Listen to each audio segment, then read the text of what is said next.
মায়ের মন্দিরে গঙ্গা আরতির জন্য প্রস্তুতি নেওয়ার পর নিত্য পূজা যখন শুরু হয়েছে, তখনই হঠাৎ এক মহিলা তার কঙ্কালী মায়ের ঘর পড়েছে।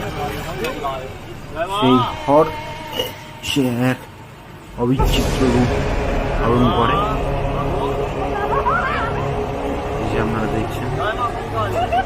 এই মহিলা কালী রূপ মতন একটা ধারণ করে, এমনকি জলে নৃত্য করতে থাকে। তার কোনো জ্ঞান কিছুই ছিল না।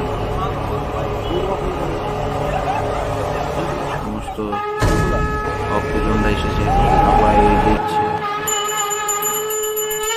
হঠাৎ চলে আসে, আরতির জন্য প্রস্তুতি নেওয়া হয়েছে আর চলে আসে এখানে ঠাকুর।